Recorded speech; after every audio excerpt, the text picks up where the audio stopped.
we were saying it for a long time, but we haven't been. Last year we were okay. Again, that take a little bit of pressure on, give us a bit more belief. Last week we missed a couple of chances in Leeds off corners, big verge and penalty, and in Milan as well we missed a couple of chances. So but at least we're making chances off the corners now. And obviously that was a great leap at the fab, and it was a well-worked corner.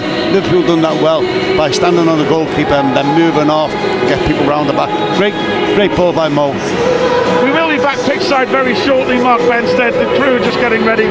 King of Kirby, Tomo, and Aldo's partner in crime at Oxford, Liverpool, Ireland, Ray Howe. Have I missed any other team out there? So we've got a week's break now, which might come at a good time, especially with Joe Gomez picking up an injury.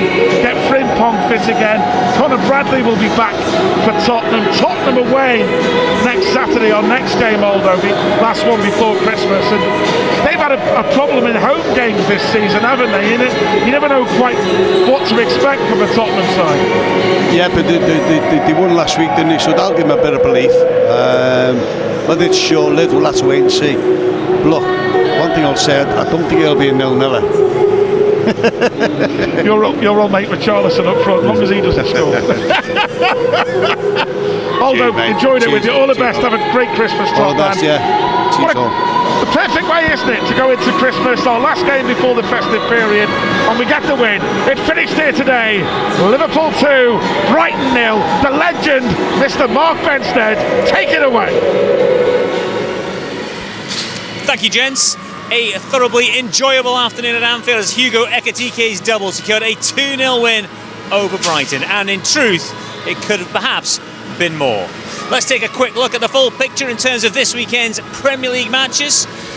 There's one other game that took place at 3 o'clock today. That was down in West London, and Chelsea beat Everton by 2-0. Goals coming from Malo Gusto secondly, but first of all Cole Palmer, his first start and his first goal since way back in September. Great news for Chelsea, great news potentially for England as well going into the new year. This evening sees Burnley take on Fulham on a top hosting bottom as Wolves travel to the Emirates. There are 5 games tomorrow: Crystal Palace, Man City, Forest faced Spurs. There's a first top flight Tyne-Wear derby in almost a decade as well. That is the game of the day.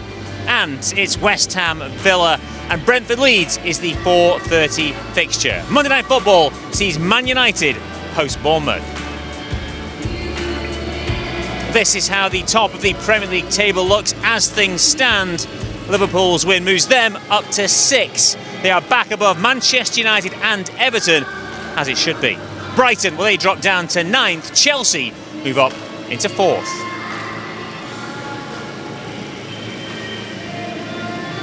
Supporters happily making their way out of Anfield this evening, pleased with the result first and foremost, but also I imagine with what they've seen today. Phil Thompson, Ray Houghton are back with me, braving the cold and listening to the Christmas tunes once again. It's Home Alone. It very much is Home Alone, see? That is Home Alone. I think a thoroughly enjoyable performance first of all. There was so much to like about what we saw and so many players delivering 7, 8, 9s today, I think. Oh no, absolutely, and it's again comfortable. I know Brighton have had a few attacks in the last sort of 20 minutes. That's the way the game goes, and we were talking about Ray in transition. In transition, we look more threatening today, and we should have really seen them off. Should have been 3 or 4, but you could see that's coming in more sort of as we're under pressure, getting the ball forward quickly. And as you said, Mark, all round you're seeing improving in players. No more so than Wirtz, Florian Wirtz. I thought in that his cameo performance was top class. Yeah, we spoke about Liverpool being in almost a season of transition as new players arrive, there's new dimensions to the team, and I thought today was one of those days where it offered a glimpse of the future. In transition, the way we broke at pace at times, it was so much more encouraging than some of the things we've seen where it was a bit static, a bit slow, a bit one pace. So much better this afternoon. Yeah, you're quite right what you say there, Mark, but you need a platform to build from, and that's back-to-back clean sheets. Into Milan midweek and then another one today. And that's Phil's with defender. He'll tell you the essence of a good side is when you're solid at the back, because you go forward in the confidence and the belief that if you nick one, the boys at the back are going to see it through. And I thought we've seen that today. I thought Kirkish did his best game for Liverpool. I thought he was outstanding. He was up against a really strong winger who likes to run, you know, physically imposing. He had a couple of runs early on who got the better of him, but then he learned positionally where he should be. I thought he was absolutely outstanding from that point of view.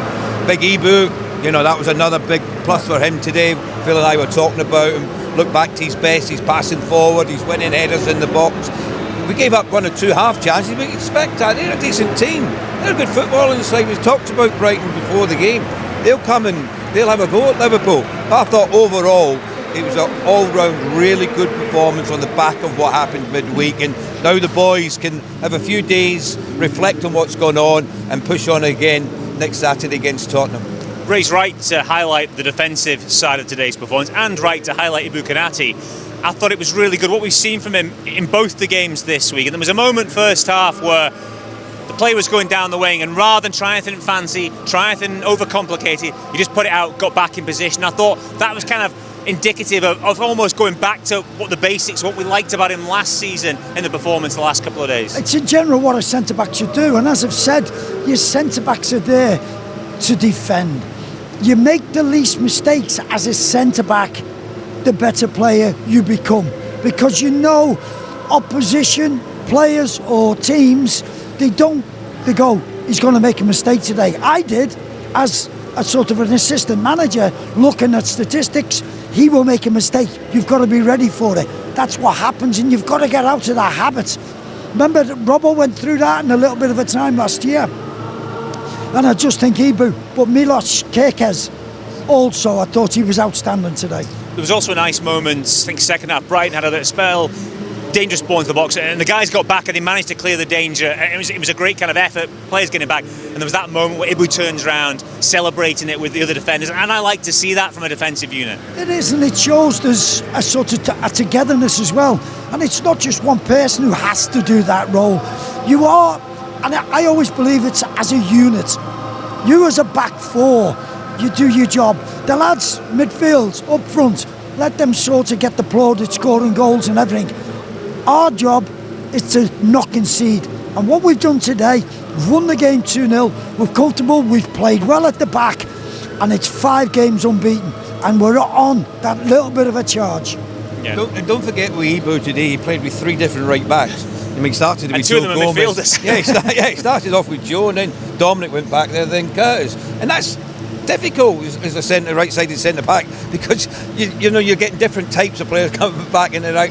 Some you don't have to cover, others you do, and you've got to learn as you go along. And I thought he'd done really well from that. But people are quick enough to put him down when he's not played as well as he can. I think occasions like today when he's played well, you've got to highlight it as well. You've got to have that balance about when you're speaking about players, and when they do well, you have to turn around and promote what they've done today. So the likes of Milos, the like of Ibu, yeah, I thought 2 of them done very well defensively today.